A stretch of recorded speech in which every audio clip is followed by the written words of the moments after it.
Jaime Flores, nuestro compañero de siempre, pues es el portavoz, el director de comunicaciones del Partido Republicano, y nos va a ayudar a entender más el alcance de esta noticia. La queremos ver como transitoria. Sin embargo, los días que anuncia el Departamento de Estado la suspensión de la ayuda, el cálculo ya en Colombia se hizo, sería 77 millones de dólares.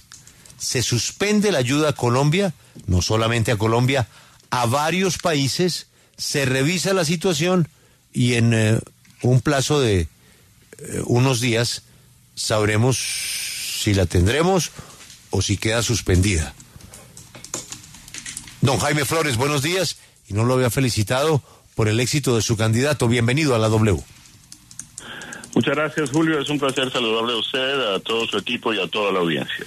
Mire, usted antes de ser el director de comunicaciones del Partido Republicano ha sido un tremendo periodista colombiano que le ha tocado vivir todas nuestras angustias, las buenas, las malas y las regulares noticias. Esta histórica ayuda que comenzó con el Plan Colombia en el gobierno de Andrés Pastrana bajo la administración de Bill Clinton ha permitido pues mucha mejor inteligencia, mucho mejor apoyo para la justicia, sobre todo en materia de helicópteros, de interceptaciones, en fin, esto comenzó en más de 1.100 millones de dólares, hoy está en 380 millones de dólares y es una ayuda muy valiosa para nuestras autoridades. Usted lo sabe, usted lo vivió. Esta ayuda que vuelva a Colombia, ¿de qué depende? Depende de que Colombia y Estados Unidos pues pongan a sus diplomáticos a conversar, expliquen todas estas cosas, den sus razones, muestren el apoyo que Colombia debe mostrar para cumplir los compromisos que tiene adquiridos en lucha contra el narcotráfico y en otros frentes, y que todo esto se vuelva a negociar y se vuelva a poner sobre la mesa. Julio, lo que existe aquí en los Estados Unidos es una percepción muy generalizada de que los Estados Unidos reparten dinero por todo el mundo y ese dinero termina primero en manos de corrupción y segundo en manos de naciones que no son necesariamente nuestros mejores aliados, nuestros mejores amigos, que son países con los que no tenemos exactamente las mejores relaciones y que con frecuencia apoyan las iniciativas de nuestros adversarios en los foros internacionales. Entonces, la opinión pública americana sí está de acuerdo en que haya ayuda por parte de los Estados Unidos para los diferentes países, pero que esa ayuda esté condicionada a que efectivamente esos países sean, primero, países amigos y segundo, inviertan esos dineros en lo que se supone que deben invertirse y no terminen perdidos pues en los ciclos de corrupción. Don Jaime, pero usted acaba de plantear un tema que es no solamente que estemos haciendo la tarea, y la tarea no la estamos haciendo. Nunca ha habido más coca en Colombia en la historia. En cualquier medición estamos por 260.000 hectáreas sembradas. Así que ahí ya vamos hasta para desertificación. Pero lo otro es el tema de los amigos de los Estados Unidos. Colombia mantiene relaciones diplomáticas con dictaduras como la de Cuba, como la de Nicaragua y como la de Venezuela, que no son precisamente amigos de los Estados Unidos. ¿Eso también va a estar sobre la mesa? O sea, ¿Colombia no podrá tener las dos cosas? ¿La ayuda de los Estados Unidos y relaciones con dictaduras? Pues yo creo que desde el punto de vista de la opinión pública norteamericana, recordemos que empezamos un gobierno que recibe un mandato verdaderamente generoso por parte de los votantes, es decir, el presidente Trump llegó a la Casa Blanca con el voto del colegio electoral, con el voto es decir, de la mayoría de los votantes, es decir, lo que se conoce aquí como el voto popular, obtuvo la mayoría en la Cámara de Representantes, la mayoría en el Senado. Hay 27 gobernadores republicanos y 23 demócratas. Esto lo que significa es que el país confía en el presidente Trump para que saque adelante una serie de cosas importantes y para que sobre todo refleje el interés de la opinión pública en que el país sea cada vez mejor. El país tiene serios problemas de inflación. El país está gastando muchísimo más dinero que el que recauda. La deuda externa de los Estados Unidos y la deuda interna también está creciendo exponencialmente. Cada día debemos más dinero y cada día malgastamos más dinero. Entonces la gente se pregunta, si no estamos bien aquí, si tenemos las calles de las principales ciudades de los Estados Unidos llenas de indigentes, si tenemos problemas con la gente que no puede costear pues su propia comida, Si tenemos cada vez más pobres en los Estados Unidos, ¿por qué estamos ayudando con nuestro dinero, con el dinero de nuestros impuestos a una serie de países que no necesariamente responden a los intereses de nuestra nación? Entonces, nadie está diciendo que esto se va a acabar. Es clarísimo, vamos a revisar, vamos a suspender temporalmente la ayuda internacional y vamos a revisar caso por caso qué es lo que le estamos asignando a cada uno de los países, cómo se está gastando, vamos a ver si efectivamente está llegando donde queremos que llegue y vamos a ver si esos países están dispuestos también a hacer lo que les corresponde para merecer la ayuda internacional de los Estados Unidos. Jaime, yo quiero hablar sobre otro de los temas que es polémico dentro de Estados Unidos y es el perdón que el presidente Donald Trump otorgó a 1.500 personas involucradas en el tema del 6 de enero, pero también el indulto a 14 penas de personas que estaban involucradas con grupos de extrema derecha. Hay debate, hay quienes dicen, no, pero es que Biden también perdonó. Pero ¿qué ejemplo le está dejando uno a una nación y a las personas jóvenes de esta nación si después de lo que pasó al Capitolio, aunque sí haya personas que de repente su participación fue mínima, hay otras que no, hay otras que sí rompieron ventanas, hay otras que sí infringieron la ley? ¿Qué mensaje uno manda a una nación con esos actos? A ver, nosotros tenemos nuestras dudas de que las cosas que sucedieron en el Capitolio el 6 de enero hayan sido exactamente como las están pintando pues algunas de las autoridades y sobre todo los medios de comunicación. Nosotros creemos que eso que ellos llaman una insurrección no pasó de ser una protesta con cierta razón. Todavía, 4 años después de esos hechos, hay gente que considera que las elecciones del año 2020 no tuvieron el resultado que se anunció oficialmente. Hay muchas dudas sobre el conteo de los votos, hay muchas dudas sobre cómo se utilizó la pandemia para favorecer los candidatos demócratas en esa elección, en fin, todo ese tipo de cosas. De manera que nosotros creemos que la gente tenía razones para estar allí haciendo una protesta que tenía todo el propósito de ser una protesta pacífica. Que hubo personas infiltradas allí, que hubo algunas, fallas por parte de las autoridades que permitieron el ingreso de algunas de esas personas al Capitolio, eso también es cierto, pero todo eso se investigó debidamente y en ningún momento, primero no se pudo establecer, no se ha establecido hasta ahora, que haya sido el presidente Trump quien envió a esas personas y quien dio instrucciones a esas personas para que hicieran hechos violentos, por un lado. Por otro lado, pues muchas de esas personas fueron perseguidas por el simple hecho de ser republicanos, de pertenecer al Partido Republicano. Hubo ataques contra republicanos que vincularon a esos hechos del 6 de enero sin ni siquiera haber estado en Washington ese día.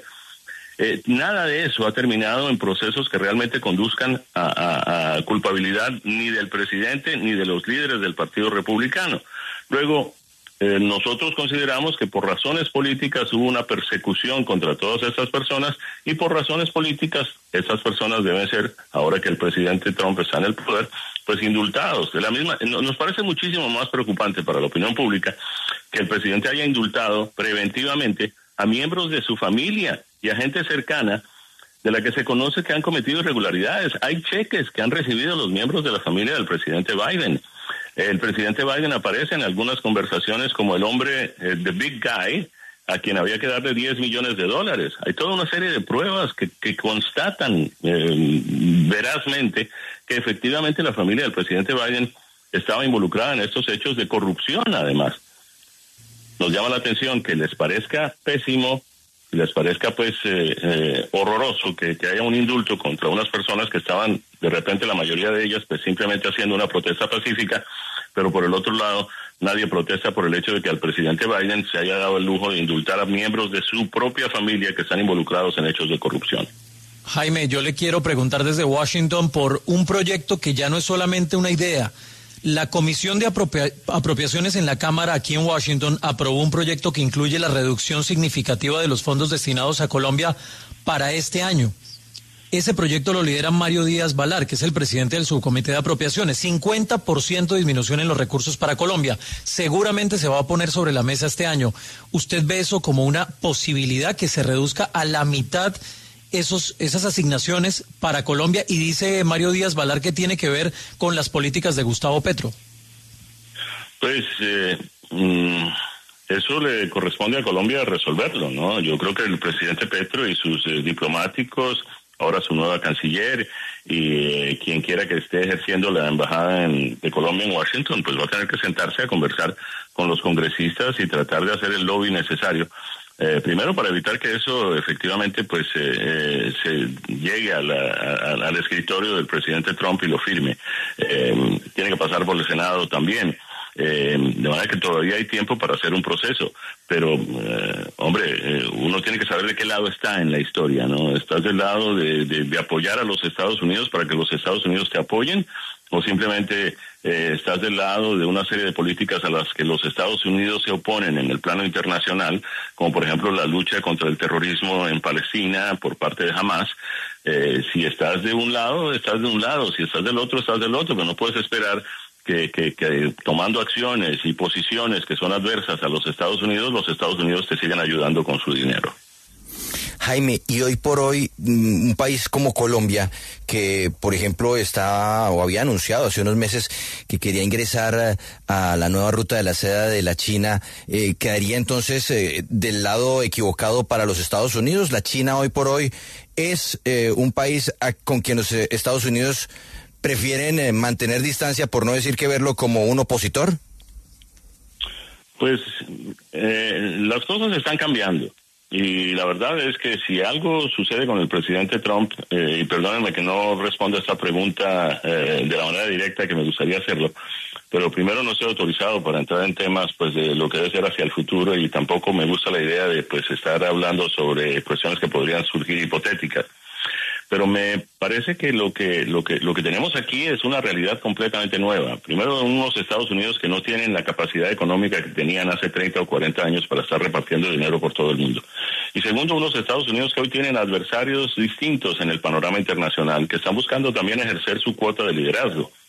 Los países amigos de los Estados Unidos van a tener que definirse de qué lado quieren estar en la historia. Entonces yo creo que Colombia tiene que aprender un poco de eso como los demás países. Otra vez, insisto, uno no puede aspirar a ser adversario de los Estados Unidos, a jugar con los adversarios de los Estados Unidos en temas comerciales, en temas diplomáticos, en temas militares, y al mismo tiempo aspirar a recibir la ayuda de los Estados Unidos así, sin más ni menos, ¿no?